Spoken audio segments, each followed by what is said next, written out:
Welcome inside the headquarters, another edition of the Debrief, a Wednesday edition where we're going to recap 3 games this week for the Northeast Generals. The busy schedule continues, and they have now reached game 50 of the regular season. My name is Rory McGoran. This is your official podcast for the Northeast Generals, and a big week that was just played for the Gens. 2 games on the road in Jersey where they split against the New Jersey Titans, and then a big weekday win in Maine over the Nordiques last night, a 6-3 victory. The Northeast Generals have now won 4 of their last 5 games, 8 out of a possible 10 points, and with the win over the Maine Nordiques, they have now beaten every single team in the East Division. So no matter who they go up against, hopefully, if they're in the postseason, which they are currently occupying a spot, pretty comfortable spot as well, they will have the knowledge and the belief that they can beat any other team that they may face in the opening round. This is the Debrief, and of course, with the busy week, we'll have all sets of highlights for you, both games in New Jersey and the one in Maine. We're also going to be joined by Vinny Ipri, leading all-time now Northeast General defensive scorer with a couple points throughout the week, now up to 54 career points, and that is the all-time leading scorer defenseman for the Northeast Generals organization. So Vinny Ipri will join us to talk about that, and then of course we'll look at what's ahead. Only 10 games remain for the Northeast Generals before the postseason, but first let's take a look at the scores this week.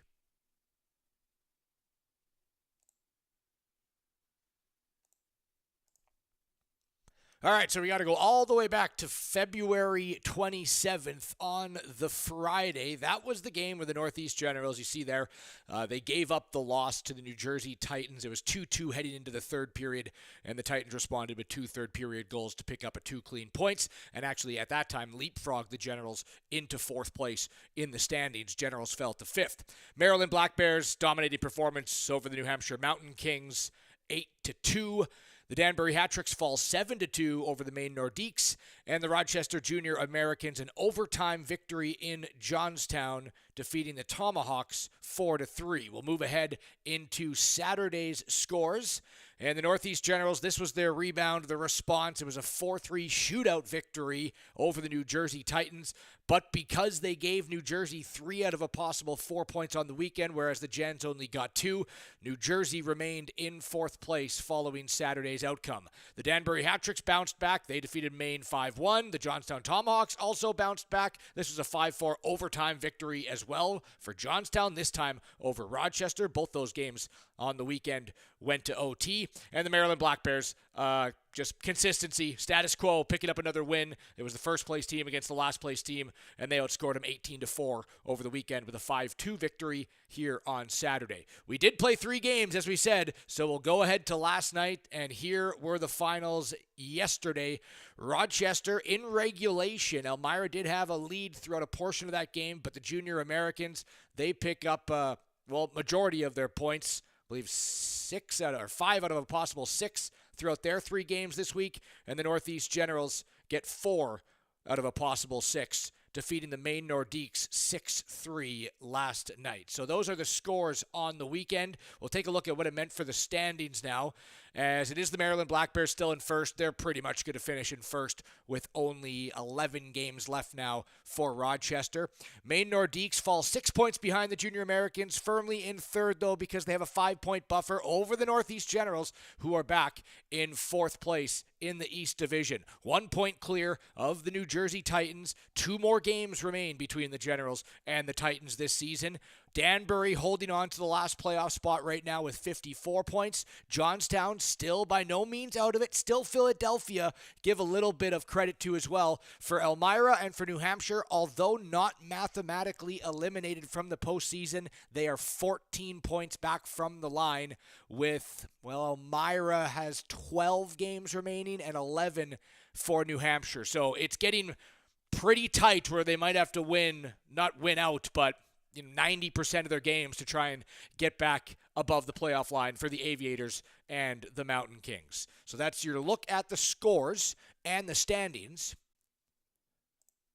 So we'll bring it back here into the headquarters now, as the weekend was the 2 games against the New Jersey Titans. And on last week's episode, we talked about the Johnstown Tomahawks series when there was only 3 points separating the Generals and the Tomahawks straddling the playoff line. Johnstown trying to get back in and the Generals trying to move farther away than 3 points, a little bit more comfortability heading down the final 10 games. And that urgency led to kind of simplicity and just higher execution rates, and they picked up back-to-back wins against the Johnstown Tomahawks a couple weekends ago. This past weekend in Jersey, I still thought that the Gens played as the more urgent team. On Friday, they heavily outshot the Johnstown Tomahawks. 50-24, I think, was the final total. There's some varying reports, but basically, give or take a shot or two, they doubled them in shots, but at the end of the day, they got goalied, or as a Canadian would say, got hellebucked by Tyler Rounds, who made 48 saves on Friday night on 50 shots for the Northeast Generals, who outshot them 24-3, it might have been, in the third period. But really, Johnstown with more efficiency on their opportunities, and were able to pick up New Jersey, with more efficiency on their opportunities, and were able to pick up 2 points on Friday night. But the Gens, from that game, didn't really throw much out. Got to, try to capitalize. Maybe a bounce here didn't go their way. Oh well.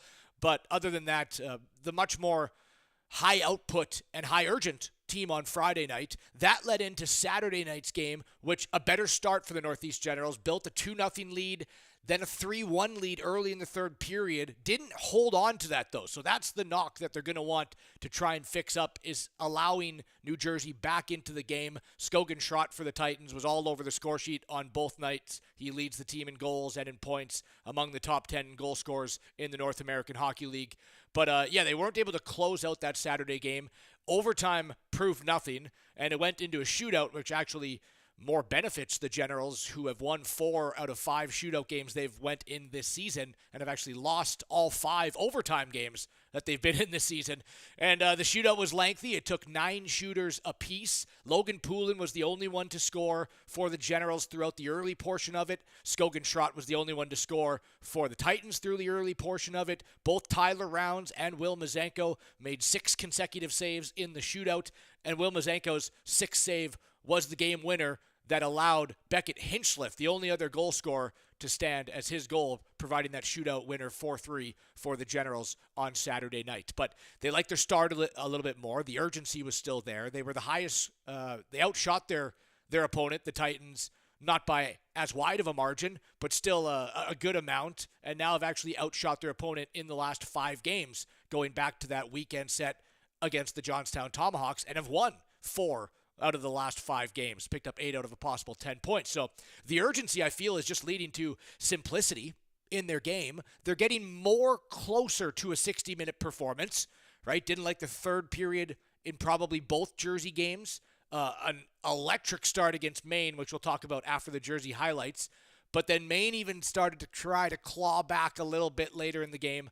But closer to 60 minutes, they had some bodies get hurt out of the lineup. Finn Connor hasn't played since Johnstown. Alec Hall got injured in the Friday game against New Jersey. Spencer Hirsch is still out of the lineup. Vinny Ipri, who we talked about, finished the game on yesterday against Maine, but he was wearing bumps and bruises all over. We talked about that, and Dylan Trelligan had a busy night, not only tending to Vinny Ipri, Cody Moyer at a time, Stephen Fabiano, all of who, thankfully, though, were able to finish the game on Tuesday. But at the end of the day, the Generals, you saw the standings there. They move even farther away from the playoff line. Now in 4th place, get back ahead of Jersey with 2 games remaining against them, and have picked up 4 wins in their last 5 games. So they'll nitpick. They'll pull out the negatives and study it and figure out how to get better. But at the end of the day, they're winning, and they're beating the teams in these urgent playoff-like games, which I think is bringing the best out in the Northeast Generals down this stretch run with now 10 games remaining. So that's kind of the recap on the Jersey series, a little bit about Maine, and let's now take a look at the highlights from Friday's 4-2 loss. Free, able to keep this for now. Up along the boards and back out here by Northeast. As Lonza in a foot race, they're able to beat out the man to the puck. Big hit there by Lonza as this one's played up for Schrott. Schrott into the zone. Down to the goal line, tried to center, and he scores! Skogan Schrott from behind the goal line. 50. Gets it back from him. Quick shot from Schrott. Rebound chance was there for Creech off that one-timer. That had some mustard on it there from Skogan Schrott, looking for his second of the game. He has it again here, top of the circle. Schrott to Vorobayev. One-timer, Zarikov fires and they score! In front, it's the 11 of Ty Creech, and it is a 2-0. It's gobbled up there by Rounds, here with 26.1.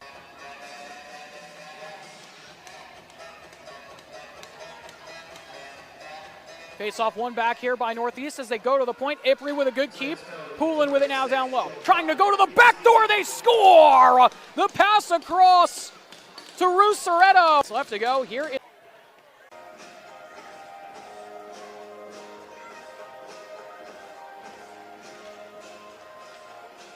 Bouncing puck off that draw by Fano. Tried to steer that away. Couldn't do so. As it is taken back here, quick shot in on Rounds and they score! It snuck through and we are tied at 2. For the Titans, 15 points and 46. As this skips its way out of the zone, Leahy trying to get there first, some blazing speed for him. We'll send it down behind the goal line. Leahy with it, saucer pass to Lonzo, what a beautiful diving block, but they score! It's O'Neal! And it's a 3-2 Titans lead. Paddle as Brushhaber plays this back for Gubaladze. That puck bounces off Zarikov. He'll get it out of the zone. Right back in quickly there from the Generals as Brushhaber sends it back to Gubaladze. He finds Zarikov. Zarikov into the zone. He fires and scores! A rip from Zarikov. So there's the highlights from the 4-2 loss on Friday night to the New Jersey Titans. The Generals, at that point, that was the third game of the season series, still held a 2-1 series lead over the Titans, and they increased it to a 3-1 series lead on Saturday night. As Slenker holds on to this one, he'll play back around the boards. Now it's Vorobayev with it. He'll just bring this one forward as Vitali tries to go after that, got tied up with Savalio as it skated the other way by Huddleoff. He'll drop that pass off, and they score! What a shot! They're to the second period for this power play as Vorobayev sends it down low looking back up to Zarikov now with 25 seconds left in the period.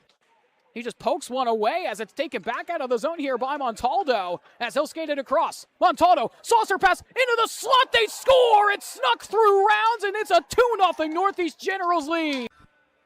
Mizenko got a piece of that one. And he will go to the bench unhappy there as Hager tried to block that pass, goes across. Out of the zone it goes. Schrott trying to get on this one now for another chance. Schrott walking in short-handed. He scores! It's this third stanza of this one as it's played back across here for the Generals, and they will dump in. They're going to wave this icing off as it's poked away from Rounds. Lanza on the puck. He'll try and get this one forward. Slenker trying to play the body. Bounces away. Quick shot in close. They score! Just like that, the Generals get one on the board here in the third. Aduono driving to the zone. Bumped there by Creech as he'll go back up to the point. Shot from Solaria. Bouncer there. Sticked aside by Walsh. As Walsh will get across the red line, looking for Leahy. Leahy into the slot, sneaks through, rebound chance was there, they score! Puck was still loose, the referee calls it a goal, and we're back to a one-goal game. That one played out the other direction. Brushhaber with a good stick on that, as here comes Leahy and Schrott into the zone. Leahy on the backhand to Schrott, he is stick-checked, and that's going to be a penalty as Leahy picks it back up. Leahy bumped around, Lanza across, extra skater on, Gubaladze fires to the back door.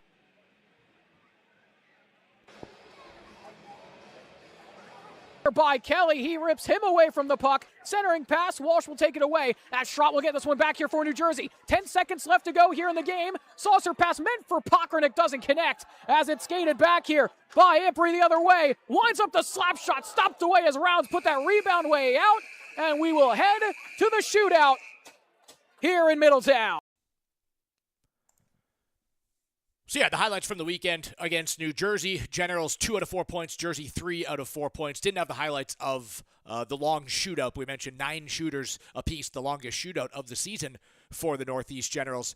And they end up, avenging their loss, still picking up 3 out of 4 wins going back to the Johnstown weekend and staying 1 point back at that time then of the New Jersey Titans. Then we had the rare midday week game against the Maine Nordiques, where the Generals went into Maine the final time they'll be there this season. The only team that they haven't beaten yet. Maine was 3-0, including a shootout win in the closest game against the Generals so far this year. And offense in the first period, one of the better first periods you'll see from the Generals, just in terms of turnover ability along the blue line, hunting pucks down, setting up smart plays, not only in transition, but once they were in the O-zone. You got guys like Logan Poulin, Rich Rusarito, Braden Hudloff, Cody Moyer, all finished with 3 points, so 12 points combined between those guys, and the highest scoring first period of the season for the Northeast Generals with 4 goals in the first period. They had 3 goals on 3 other occasions this season. It was also the second time that they've had a power play goal, a shorthanded goal, and an even strength goal all in the first period as well. So the Northeast Generals were doing it in all facets of the game. Yes, they're going to nitpick a bit about letting Maine back into it because it was 5-1 for the Gens at one point, and 2 second period goals gave the Nordiques some momentum heading into the third period, only down by a pair of goals. But Will Mazenko and the team in front of him did a great job shutting them down. The penalty kill was 9 for 10. They were shorthanded 10 times and killed off 9 of them, so quick mental math, 90%. The power play was 2 for 9, so over 20% there, right around their yearly average so far. And really, a game that I'm sure they're still going to scout. I'm sure they're still going to pull apart some negatives, but the offense really came to play in Maine in a game that they had to, and now picked up 4 out of a possible 5 wins. So let's take a look now at the highlights from that game last night.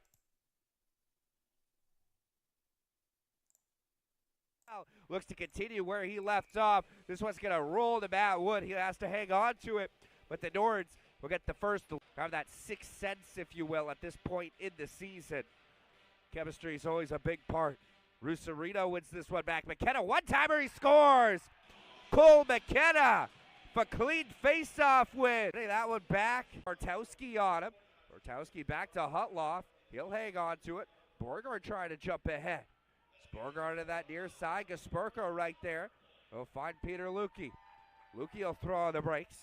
Jumping up is Bartowski. Bartowski turned over. Watch out! The Generals short-handed. It's Hutloff in the 2-goal lead. Jack Montaldo, and a huge moment once again in this game on the special teams. Gibbons wins it back. Ipri at the point. Fires a pass across. Poulin. Wrist shot tipped home. And the Generals, a power play tally, have taken the on his back hard as Drury. McCharles skates ahead past him. He cuts down the wing. Charles with a head of steam, still in control of the puck here. Stepping back up, however, is Fabiano. Puck finds Faro at the point. Faro across the Spekhoff in the slot. McCharles with space, the extra to Beauty scores! Oh, what patience! A great fast passing play was oh so key. Ahead trying to find Lukey. Lukey trying to find Gallo. It doesn't work out. This General's forecheck causing the Nordiques some fits. Boyer to the near side. Sander comes over with the hit. Long angle shot, paddled away there by Wood. Lukey steps up with the body. Generals looking to reset, a pass out in front, and they score. It's Rusarito on another deflection in front. Off Rusarito. With O'Rear. O'Rear waits, trying to go up for McKenna. Pass missed. Said he'll go down low. Santiago coming over to take it away. McKenna can't find Kelly. Gallo jumps up here. Hutloff to the back end. Watch out. One-timer. The slot's blocked away. Santiago, the rebound, however, goes right to Hutloff. He puts it home. Nick Skurlik not happy. That one down. Sandrick picks this one up from Mazenko. Here's Ipri. Santiago at the point. Tipped on. Oh, Sandrick tipped it just wide as Mazenko is moving to the left. Tipped it to the right. Just not on target. Sandrick. Santiago. Ipri. He'll curl around. Pull it back. Tipped home by Sandrick, and they score. The Nords convert on the power play. This next he'll elude a General's forecheck. He'll find Gallo. Gallo looking back across for McCharles. McKenna blocks it. Watch out. Here comes Fierstein out of the cage. Great aggressive goaltending. His team was on the line change. Jets want too many men on the ice. They don't get it. Here's Ipri out in front. Tip, save the rebound. Butte puts it home for his second of the game. Kind of up there. Comes out Ipri. Watch out. This one's poke checked away there by Moyer. Oster. Ipri.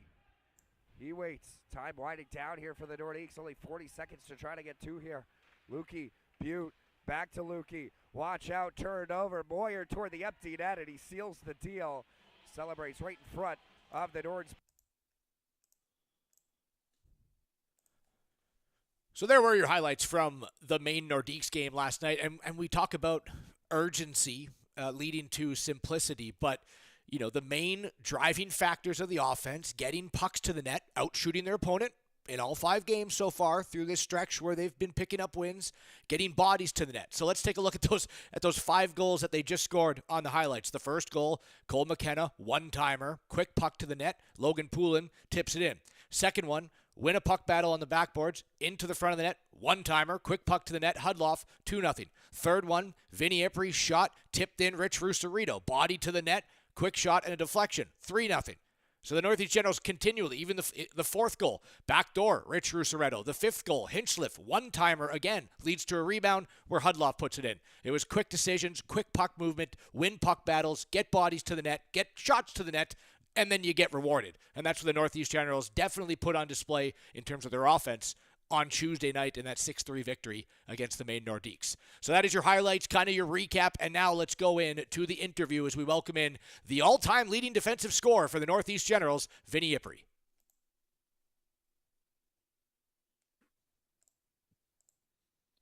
All right, Rory McGoran back here on the Debrief, and now really happy to welcome in Vinny Ipri, who now is the all-time Northeast Generals defensive scoring leader.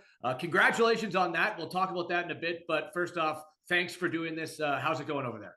Pretty good. How about you? Yeah, it's going really well. Obviously, the Generals, picked up a big 6-3 victory over the Maine Nordiques yesterday, which we talked about in the first segment. But I kind of want to go back with you a little bit farther because 4 wins in the last 5 games, 8 points out of a possible 10, 2 against Johnstown, 1 against Jersey, and now just recently here against Maine. What do you think, just of how the team has been playing kind of over this stretch when really the games have turned into this playoff-like need for victories? Yeah, I think we realized that points are hard to come by right now, and we've kind of strapped in and really gotten ourselves into a playoff push mentality, which is good, and we've been able to get some big points. Talking to a lot of your teammates as well, it's just trying to find that consistent 60 minutes, right? You guys know that you have the game in you, but putting that out there every game for the full game seems to be what the focus is down these final 10. Do you think that, maybe taking a look back behind your shoulder and seeing that playoff line getting a little closer and having that, intensity build kind of helped you guys lock in to the more full 60? Yeah, I think absolutely. I think we're kind of more in an urgent atmosphere right now. So we definitely have to strap in and finish games out and start games well. So and this week's podcast, because we had 3 games, goes back to New Jersey. So let's go back there with you. You lost the first game, but I mean, in my opinion, really outplayed them and heavily outshot them, more than double of the shots New Jersey had. I think it was 50-24. What were your thoughts on the weekend? And obviously you bounced back in that shootout win, the lengthy one on Saturday. I didn't think it was a great weekend, to be honest. I think we gave them a free point on Saturday, which was they're right behind us, and we're right there with them, which is unfortunate. But I think the bounce back from Friday to Saturday was tremendous, and able to get the 2 points is big. And then moving that into Maine, you don't often get a weekday game. I think this might only be our second, maybe third of the season. But a team that's ahead of you, the only team in the league that you have yet to beat this or in the East Division, I should say, that you've yet to beat this season. And 4 goals in the first period. And really, I don't want to say it was comfortable, but, maybe not any time where it looked like Maine was going to make a complete comeback. What were your thoughts kind of on the performance last night? Yeah, I thought it was great. Obviously, it was unfortunate. We kind of let them back in there with a few of their goals, and they got it a little closer, which we would have liked to space out the score. But we finished the game out, and the start was incredible. We just kept going right there in the first, and it was huge to get those 2 points and finally beat Maine, which is, we can beat them now for sure. You can beat every team in the East Yeah, Division now. exactly. Where would that game rank in maybe the most physically painful ones for you? Because I know that you were you were blocking shots. There was a hit in the corner, but a couple of times Dylan Trelligan, the trainer, had to take a look at you. Where does that one rank? I'd say it's up there for sure. Top 3, I'd say. I was lucky to get out with no major injuries, so that's thankful. Was it mostly the block shots? Well, the hit, my pinky got pretty messed up. The whole nail's about to come off, so it's a little painful. And then the block shot really hit me in the top of my foot with not a lot of padding, so I felt that one for sure. Yeah, 100%. Well, the Gens leapfrog back into 4th place with that victory over the Maine Nordiques. Like we said, beat every team in the East Division now. You started off this season, not playing with Jack Montaldo. And I know he was on the team last year. I don't know if you guys were blue line partners for a little bit last season, but just kind of what has it been? Because it's been now the last maybe 25 games or so, and it's been you two, majority of the time starting the games as well. Yeah, me and Jack have known each other for quite some time. I think 6 years now. We went to high school together and played together in high school. So I think it was for the coaching change of putting us together. We're very comfortable with each other. We'll hold each other accountable, and we are familiar with each other's games. So the all-time leading defensive scorer now for the Northeast Generals. When did you find out that you were, or maybe did you know you were tracking on becoming that even before you did? Yeah, I knew at the start of the year if I had a similar year as last year and put up some good numbers, I would be right there. So I looked at it a few weeks ago and was like, oh, I'm right there. I didn't even realize it. And then it was just a matter of time before I broke it for sure. So that was good. And, looking back, you don't project maybe to become that when you're a rookie just breaking into the league. Like, what does it mean to you knowing that you've accomplished it? I don't care too much about it, to be honest. I'm more worried about making playoffs and playing as long as we can here. So it's a cool accolade, but I'm not too worried about it. Well, very modest. It is a cool accolade. And I mean, eventually down the line, some other kid's going to come up and they'll probably pass you. But, for the moment, you own it and you should be proud of it. What's been the biggest kind of takeaway? Obviously you have the NCAA Division I commitment. You started off last 2 seasons, with the Northeast Generals. Just your biggest takeaway from the league and from the team that's kind of, maybe you're not quite there if you think that, but just getting you ready for the next step in your life and your hockey career. Yeah. I think I'm on a pretty good track right now. I just got to keep, to be honest, just maxing out my body and what I have in my frame and weight and stuff like that. But just keep playing a 200-foot game, and I think I'm on track there.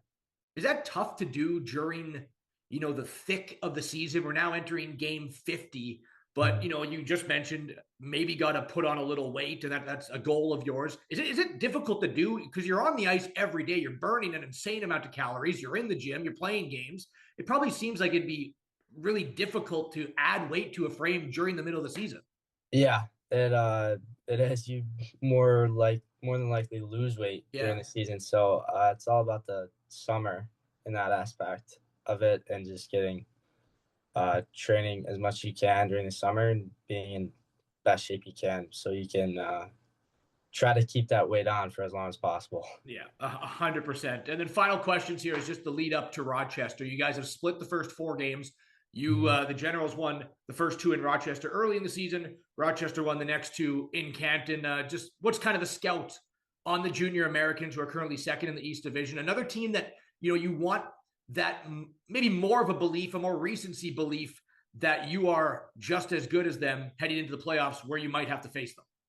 Yeah, I think we are. I think they run their systems pretty well, and they're very well coached. I think we can beat them for sure, though. I think we bring that first period we did from Maine into this weekend. I think it's going to be some fun hockey for sure. Really appreciate your time, Vinny. Congrats on the accolade. I know it's not the one you're looking for at the end of the year, but it still means something. So congrats and best of luck this weekend in Rochester. Thank you.